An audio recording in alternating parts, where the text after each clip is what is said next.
ఓం సాయిరామ్ శ్రీమాత్రే నమః. అమ్మ బిడ్డలందరికీ నమస్కారం ఫ్రెండ్స్. ఎలా ఉన్నారండి? ఏం చేస్తున్నారు? అందరూ కూడా సుఖంగా సంతోషంగా ఎప్పుడు కూడా ఆనందంగా ఉండాలి అని చెప్పి అమ్మవారి తరపున నేను కూడా మనస్ఫూర్తిగా కోరుకుంటూ ఉన్నాను. ఈరోజు అమ్మవారు అందించే సందేశం ఏంటి అంటే కనుక, బిడ్డ, ఈరోజు నేను నీతో ఒంటరిగా మాట్లాడి తీరాలి, ఎవరితో చెప్పకుండా నువ్వు మాత్రమే వినమ్మా అని చెప్పి ఏదో ఒక తెలియని సందేశాన్ని అమ్మవారు ఈరోజు మనకు అందించడం మన ముందుకు వచ్చారండి. మరి అమ్మవారు ఏ సందేశాన్ని అందించినా కూడా అది మన జీవితానికి, మన యొక్క భవిష్యత్తుకు ఖచ్చితంగా పునాది అవుతుంది అని చెప్పి మనందరికీ కూడా తెలిసిన విషయమే కదా. మరి సందేశం వినే ముందు ఎవరికైతే అమ్మవారు అంటే నమ్మకం ఉంటుందో వారందరూ కూడా ఈ వీడియోకి ఒక చిన్న లైక్ అయితే ఇవ్వడం మాత్రం మర్చిపోవద్దు ఫ్రెండ్స్. కింద ఖచ్చితంగా ప్రతి ఒక్కరూ చూసిన ప్రతి ఒక్కరూ కూడా శ్రీమాత్రే నమః అని చెప్పి కామెంట్ అయితే రాయండి. ఇక అమ్మవారి సందేశాలు మాకు చాలా అంటే ఎన్నో రకాల సమస్యలతో మేము సతమతమైపోతున్న సమయంలో మాకు అమ్మవారి సందేశాలు చాలా ఎంతగానో మాకు కనెక్ట్ అవుతూ ఉన్నాయి. నిజంగా అమ్మవారి ఆశీస్సులతో మాకు మా సమస్యలకు పరిష్కారం దొరుకుతుంది. నిజంగా మీకు ఎంతగానో రుణపడి ఉన్నాం. నిజంగా అమ్మవారు చెప్తున్నట్లు ఉంది, కానీ మరో విధంగా మేము భావించడం లేదు. మాకు అమ్మవారు మేము కోరికలన్నీ కూడా మార్పులు అనేవి మా జీవితాల్లో జరుగుతున్నాయి. ఒక్కసారి గనక నమ్మకంతో మీరందరూ కూడా కనెక్ట్ అవ్వండి.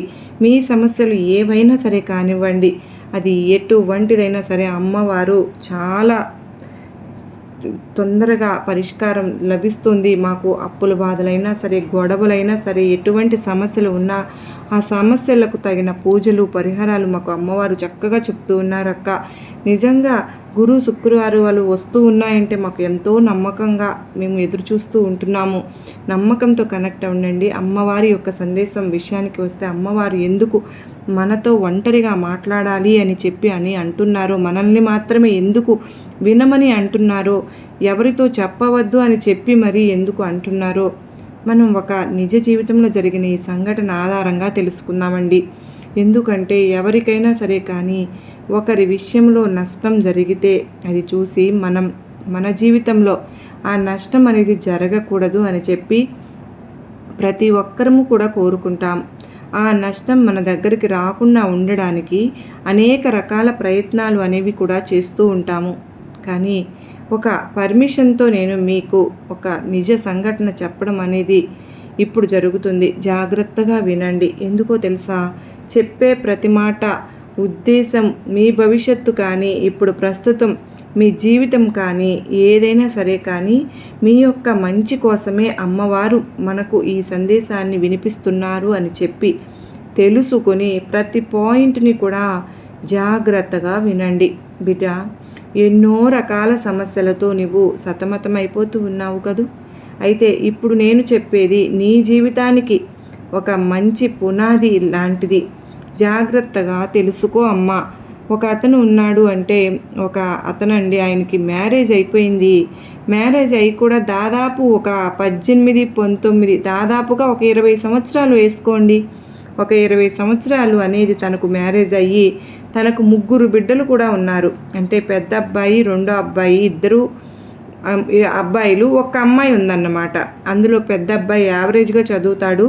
చిన్న అబ్బాయి చాలా క్లవర్ స్టూడెంట్ అన్నమాట.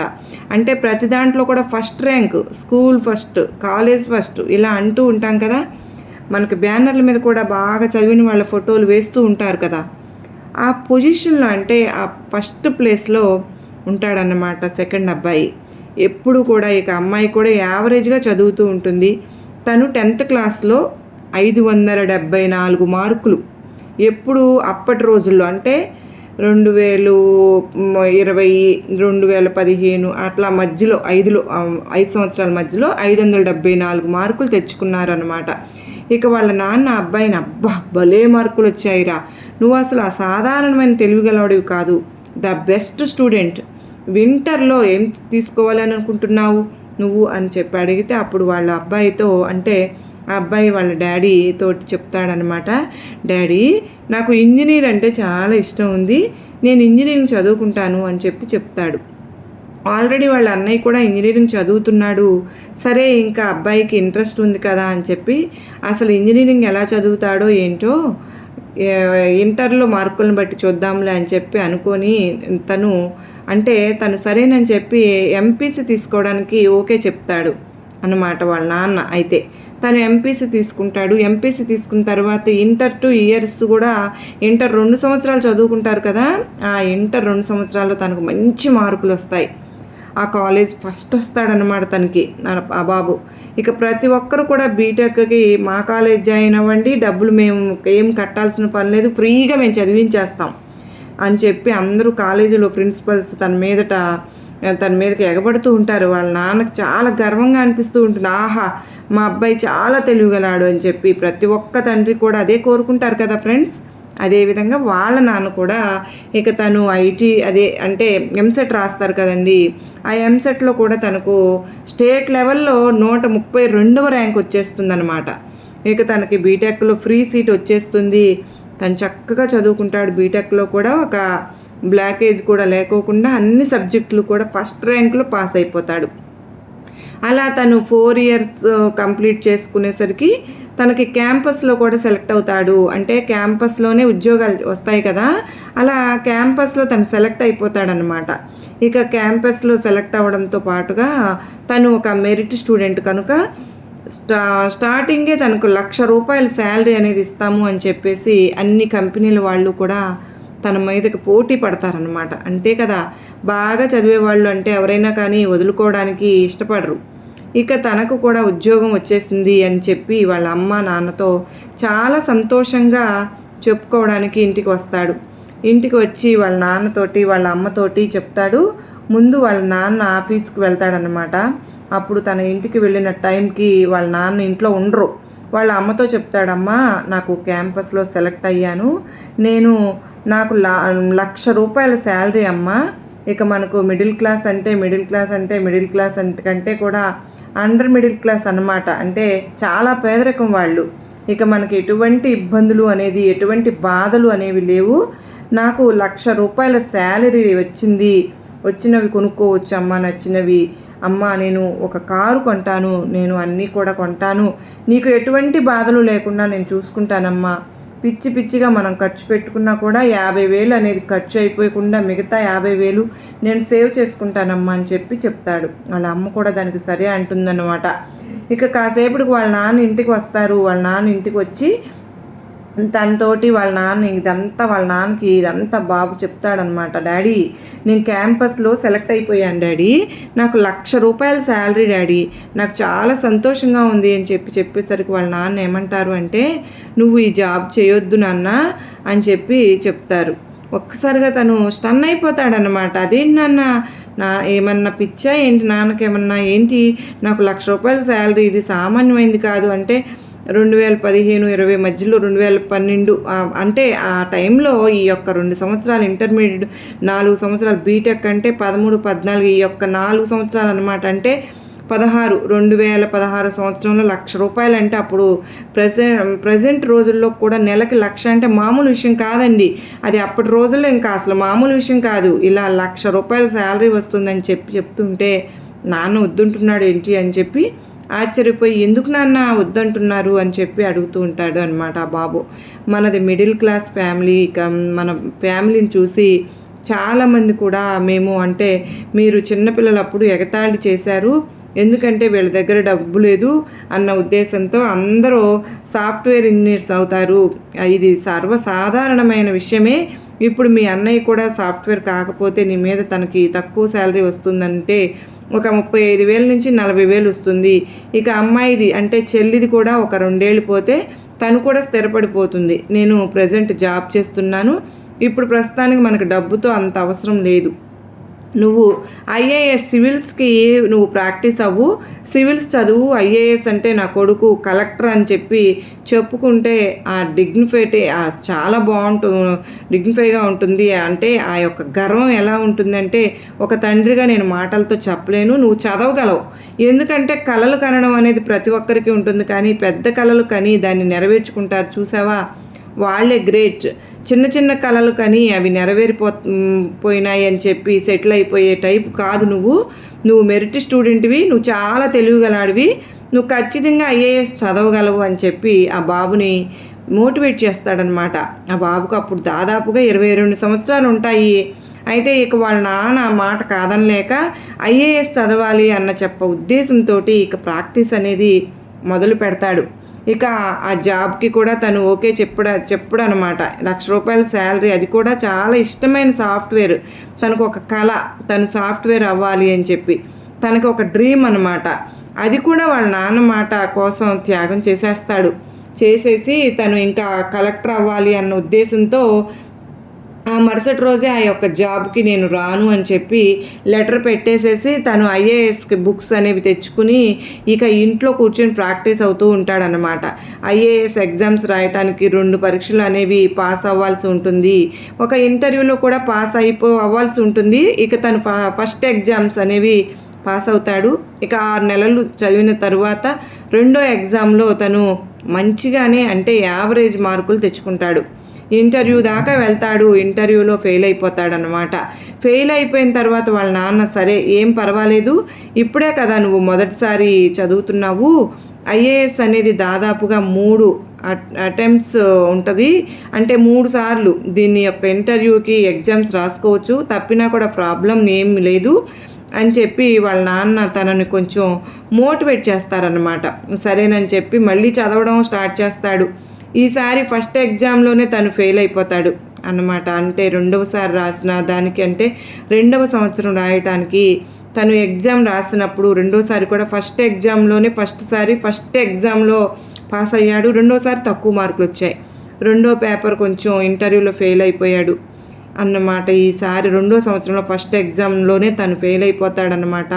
మళ్ళీ వాళ్ళ నాన్న కొంచెం మళ్ళీ ధైర్యంగా ఉండే మాటలు చెప్తారు. ఏం పర్వాలేదు నాన్న, మనం చక్కగా ఇంకోసారి రాసుకోవచ్చు. ఇప్పుడు నీ లక్ ఏంటి అంటే, ఇదివరకు ఐఏఎస్ పాస్ అవ్వాలి అంటే 3 సంవత్సరాలు మాత్రమే ఛాన్స్ ఇచ్చేవాళ్ళు.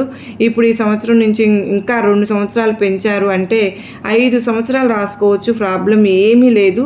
నీ మీద నాకు నమ్మకం ఉంది, నువ్వు మెరిట్ స్టూడెంట్వి, నువ్వు తప్పకుండా పాస్ అయిపోతావు అని చెప్పి అతన్ని మళ్ళీ ధైర్యం చెప్పి మాటలు అనేది కొడుకు చెప్తాడనమాట. ఇంకా రెండోసారి మళ్ళీ తప్పుతాడు కదా, మళ్ళీ 3వసారి రాస్తాడు, మళ్ళీ ఫెయిల్ అయిపోతాడు. ఇప్పటికి 3 సంవత్సరాలు అయిపోతుంది. తరువాత 4వసారి ఏంటంటే, 4వసారి వాళ్ళ నాన్న కూర్చుని ఇంకొంచెం గట్టిగా చెప్తాడు. నీవు లాస్ట్ ఇయర్ ఫ్రెండ్స్తో కలిసి పార్టీలు చేసుకున్నావు, ఇంకా ఫ్రెండ్స్తో కలిసి టూర్కి వెళ్ళావు, ఎక్కువగా నువ్వు ఫోన్లు మాట్లాడావు. ఈ సంవత్సరం అంటే 4వ సంవత్సరం, 5వ సంవత్సరం, ఈ 2 సంవత్సరాలే నీకు టైం ఉంది. నీ దగ్గర నుంచి నేను ఫోన్ తీసేసుకుంటున్నాను. నీకు ఏమి కావాలన్నా కానీ నేను రూమ్లోకి తీసుకొచ్చి పెడతాను. నీకు ఏది కావాలంటే చదువుకి సంబంధించినవన్నీ కూడా నేను అమెజాన్లో ఆర్డర్ పెట్టేసుకో. నీకు రూమ్కి మీరు ఎవ్వరి మాటలు, అంటే బయట జరిగేవి ఏవి కూడా నీకు రూమ్లోకి తెలియకుండా ఉండేటట్లుగా సౌండ్ ప్రూఫ్ రూమ్లో అయితే నీకు ఏర్పాటు చేస్తున్నా కనుక నువ్వు హ్యాపీగా చదువుకోవచ్చు అని చెప్తాడనమాట. ఇక 4వ సంవత్సరంలో ఆ బాబు నెలకొక్కసారి మాత్రమే ఆ రూమ్లో నుంచి బయటకు వస్తాడు. అది కూడా కటింగ్ చేయించుకోవడానికి మాత్రమే బయటకు వచ్చేవాడు అనమాట. ఇక 4వ సంవత్సరం ఎంతో కష్టపడతాడు, ఒక్క నిమిషం కూడా వేస్ట్ చేయడు, అయినా కూడా ఫెయిల్ అయిపోతాడు. అసలు ఎందుకు ఇలా జరుగుతుందో వాళ్ళ నాన్నకు అసలు అర్థం కావడం లేదు, ఆ బాబుకి కూడా అర్థం కావడం లేదు. మళ్ళీ 5వ సంవత్సరం కూడా తను ఫెయిల్ అయిపోతాడు. ఆల్రెడీ 5 సంవత్సరాలు గడిచిపోయింది. ఐఏఎస్ 5 సార్లు ఫెయిల్ అయిపోయాడు. ఫస్ట్ 5 సంవత్సరాల క్రితం తనకు వచ్చిన ఇంజనీరింగ్ జాబ్ అనేది ₹1,00,000 శాలరీ, అదే ఇప్పుడు చేసుకుంటూ ఉంటే తనకు దాదాపుగా సీనియారిటీ పెరిగిపోయి ఒక 2-3 లక్షలు కనీసం తను యుఎస్ వెళ్ళే ఛాన్స్ కూడా వచ్చేసేదన్నమాట. కానీ వాళ్ళ నాన్న మాటకు విలువనిచ్చి తనన్నింటినీ కూడా వదిలేసి ఈ 5 సంవత్సరాలు ఐఏఎస్ అనేది చదువుతూనే కూర్చున్నాడు. కానీ ఎటువంటి ఫలితము లేదు, ఎటువంటి ఉపయోగము కూడా లేకుండా అయిపోయింది. ఇక 5వ సంవత్సరంలో కరోనా వచ్చింది, లాక్డౌన్ వచ్చేసింది, అందరూ కూడా ఇళ్లలోనే ఉంటున్నారు. వాళ్ళ నాన్న ఫస్ట్ వ్యాక్సిన్ తీసుకున్నాడు, రెండో వ్యాక్సిన్ తీసుకున్నాడు, ఇంట్లో వాళ్ళందరూ కూడా వ్యాక్సిన్ తీసుకున్నారు.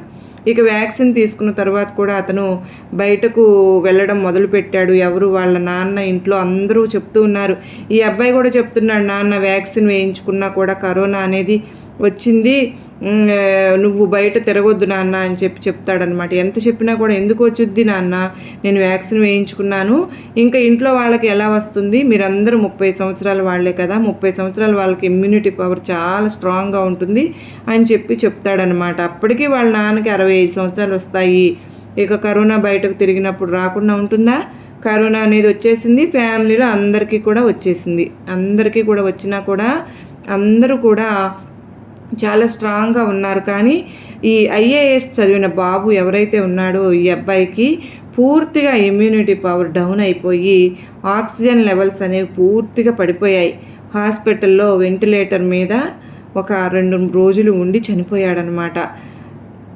ఇది నిజంగా జరిగిన ఘటన. అయితే వాళ్ళ అమ్మ చెప్పిన విషయం ఏంటి అంటే కానండి, ఆ బాబుకి ఒక లవర్ కూడా ఉంది. ఆ లవర్ కలవటానికే తను నెలకొక్కసారి రోజు బయటకు వెళ్తూ ఉండేవాడు. ఎప్పుడు ఫోన్లో కూడా మాట్లాడుకోకుండా చాలా సిన్సియర్గా తను 5 సంవత్సరాలు వాళ్ళ నాన్న మాటకు విలువనిచ్చి ఐఏఎస్కి ప్రిపేర్ అయ్యాడు. ఆ అమ్మాయి అంటే ఆ అమ్మాయికి ప్రేమించిన విషయం వాళ్ళకు అమ్మకు మాత్రం తెలుసు. వాళ్ళ అమ్మ కూడా ఓకే అంది. ఆ అమ్మాయితో ఆ అబ్బాయి చెప్పుకుంటూ వచ్చాడు, నేను కలెక్టర్ అవుతాను, కలెక్టర్ అయిన తర్వాత నేను నిన్ను పెళ్లి చేసుకుంటాను అని చెప్పి. ఎన్నో ఆశలతో ఆ అమ్మాయి కూడా ఎదురు చూస్తూ ఉంది. కానీ తను చనిపోయాడు అన్నమాట. అయితే ఇదంతా కూడా బిడ్డ నీకు ఎందుకు చెప్పానో తెలుసా అంటే, నీ భవిష్యత్తులో నీకు నచ్చిన పనులు అనేవి కొన్ని చెయ్యనివ్వకుండా నీ తల్లిదండ్రులు నిన్ను ఆపి ఉండవచ్చు. ఆ ఆపిన క్షణంలో అయ్యో నాకు నచ్చిన పని నేను చేయలేకపోతున్నానే అన్న దిగులుతో నువ్వు ఎన్నో పనులను వెనక వేసుకుని మీ అమ్మ నాన్నల కోసం నువ్వు తల వంచుకుని ఉండవచ్చు. కానీ అది తప్పు అని చెప్పి నేను చెప్పడం లేదు. కానీ తల్లిదండ్రులుగా ఇప్పుడు మీరు మీ బిడ్డలకు స్వేచ్ఛను ఇవ్వాల్సిన సమయం అనేది, ఇంజనీరింగ్ జాబ్ అంటే ఆ అబ్బాయికి అది తక్కువేమీ కాదు. అప్పటి రోజుల్లో అంటే 2016, 2017 టైంలో తనకు ₹1,00,000 శాలరీ అంటే అది కూడా తక్కువేమీ కాదు. చక్కగా తను ఆ శాలరీతో వాళ్ళ అమ్మకు చెప్పినట్లుగా హ్యాపీగా తన జీవితాన్ని గడిపేవాడు. ఒక కారు కొనుక్కునేవాడు, ప్రేమించిన అమ్మాయిని పెళ్లి చేసుకుని హ్యాపీగా జీవితంలో సెటిల్ అయిపోయేవాడు. కానీ లేనిపోయిన ఆశలు అంటే తల్లిదండ్రులకు బిడ్డల మీద నమ్మకం ఉండవచ్చు, కానీ ఆ నమ్మకాన్ని వారి మీద వేసేసి ఎప్పుడు కూడా రుద్దకూడదు. వారికంటూ కొన్ని ఇష్టాలు ఉంటాయి. ఆ ఇష్టాలు అనేవి మనం తెలుసుకుని మనం వారి యొక్క ఇష్టాలను గౌరవించి నీకు ఏదైతే నచ్చుతుందో అది చేసుకో అని చెప్పి అనే ఫ్రీడమ్ అనేది వారికి ఇచ్చినప్పుడు మాత్రమే వారి భవిష్యత్తు అనేది బంగారంలాగా మారుతుంది. తను కరోనా వచ్చినప్పుడు చనిపోలేదు. నిజానికి ఆ ఐఏఎస్ 5 సంవత్సరాలు ఆ ఒక్క గదిలోనే తను వాళ్ళ నాన్న కోసం ఇష్టం లేని చదువుని కష్టపడుతూ చదివినప్పుడే తను చనిపోయాడు. తనకు నచ్చిన అమ్మాయిని దూరం పెట్టినప్పుడే తను చనిపోయాడు. కనుక బిడ్డ ఎప్పుడైనా సరే కానీ నీ బిడ్డలకు నువ్వు స్వేచ్ఛని ఇవ్వు. ఆ స్వేచ్ఛ అనేది క్రమశిక్షణతో కూడిందై ఉండాలి. ఆ బాబు బలాదూరు తిరుగుతూ ఉంటే స్వేచ్ఛని ఇవ్వలేదు అంటే, బలాదూరు తిరుగుతూ ఉన్నప్పుడు నువ్వు స్వేచ్ఛగా గడపమ్మా అని చెప్పడం తప్పు అవుతుంది. కానీ తను కష్టపడి చదివి ఒక ర్యాంకు తెచ్చుకుని ఎంసెట్లో 132వ ర్యాంక్ అనేది అంటే సామాన్యమైన విషయమా అండి? అంత మంచి ర్యాంక్ తెచ్చుకుని ₹1,00,000 శాలరీతో వాళ్ళ నాన్న ముందు వచ్చి నుంచున్నప్పుడు వాళ్ళ నాన్న, శభాష్ నాయన, నీకు నచ్చినట్లు నువ్వు బ్రతుకుతుంటే తను హ్యాపీగా ఉండేవాడు కనా. కానీ వాళ్ళ నాన్న మూర్ఖత్వానికి తీసుకుని వచ్చి వాళ్ళ నాన్న ఇష్టాన్ని, వాళ్ళ నాన్న కోరికను ఆ అబ్బాయి మీద రుద్దారు. చూసారా, అది అండి తప్పు. కనుక నీ ఇష్టాన్ని, నీ ఎప్పుడు కూడా నీ బిడ్డల మీద రుద్దవద్దు. నీ బిడ్డ ఫస్ట్ ర్యాంకులో రాకపోయినా కానీ ప్రేమతో కొంచెం కష్టపడి చదువమ్మా అని చెప్పాలే కానీ నువ్వు ఎందుకు తెచ్చుకోలేదు అని చెప్పి ఎప్పుడు కూడా కోప్పడుతూ వారి మనసును నొప్పించకూడదు. బిడ్డ, ఇదంతా కూడా నేను నీకు ఎందుకు చెప్పానో ఇప్పటికే నీకు క్లియర్గా అర్థమైపోయి ఉంటుంది. కనుకనే నేను నీతో ఒంటరిగా మాట్లాడాలి అన్నాను. ఇది ఎవ్వరికీ కూడా చెప్పవద్దు అన్నాను. నీ బిడ్డల బంగారు భవిష్యత్తు నీ చేతిలో ఉన్నప్పుడు దాన్ని ఇంకా బంగారంలాగా మార్చాలి తప్పితే దాన్ని నీ చేతులతో పాడు చేయకూడదు అని చెప్పి నువ్వు గుర్తించాలి అన్న ఉద్దేశంతో ఈ యొక్క సంఘటన నీ ముందుకు నేను ఈరోజు ఈ సందేశం రూపంలో తీసుకురావాల్సి వచ్చింది. ఎందుకు చెప్పానో నీకు అర్థమైందని అనుకుంటూ ఉన్నాను. మరి అమ్మవారు చెప్పిన ఈ సందేశం మీ అందరికీ కూడా నచ్చింది అని అనుకుంటున్నాను. నచ్చింది అని చెప్పి అనిపిస్తే చూసి వెళ్ళే వాళ్ళందరూ తప్పకుండా ఒక చిన్న లైక్ అయితే ఇవ్వండి ఫ్రెండ్స్. అంత మాత్రమే కాదండి, కింద కామెంట్ సెక్షన్లో శ్రీమాత్రే నమః అని చెప్పి కామెంట్ చేయడం కూడా మర్చిపోవద్దు. మొదటిసారిగా అమ్మ సన్నిధి ఛానల్లోకి వచ్చారా, సబ్స్క్రైబ్ చేసుకోవడం కూడా మర్చిపోవద్దండి. మరో చక్కని అమ్మవారి సందేశంతో మరలా కలుసుకుందాం. అంతవరకు కూడా అమ్మవారి ఆశీస్సులు మనందరిపైన నిండుగా మెండుగా ఉండాలి అని చెప్పి మనస్ఫూర్తిగా నేను కోరుకుంటున్నాను. మనందరము కూడా ఈ గురు శుక్రవారాల్లో అమ్మవారు మనకు ఇచ్చే సందేశాలు చాలా అంటే చాలా కనెక్ట్ అవుతూ ఉన్నాయక్క అని మీరే చెప్తూ ఉన్నారు. మీకు అంతగా కనెక్ట్ అయినప్పుడు మీరు చిన్న లైక్ ఇవ్వడం మాత్రం మర్చిపోతున్నారు, సబ్స్క్రైబ్ చేసుకోవడం మాత్రం మర్చిపోతున్నారు. ప్లీజ్ అండి, నాకు సపోర్ట్ అవ్వండి. దయచేసి మీ నుంచి నేను కోరుకునేది ఇది ఒక్కటి మాత్రమే. మీరందరూ కూడా సుఖంగా సంతోషంగా అష్టైశ్వర్యాలతో ఆయురారోగ్యాలతో ఉండాలని మరొక్కసారి అమ్మవారిని మనస్ఫూర్తిగా వేడుకుంటూ అందరూ బాగుండాలి, అందరిలో నేను ఉండాలి అని ఆ తల్లిని మనస్ఫూర్తిగా మరొక్కసారి వేడుకుంటూ అందరికీ నమస్కారం అండి. ఓం సాయిరాం. శ్రీమాత్రే నమః. సర్వే జనా సుఖినో భవంతు. లోకా సమస్త సుఖినో భవంతు.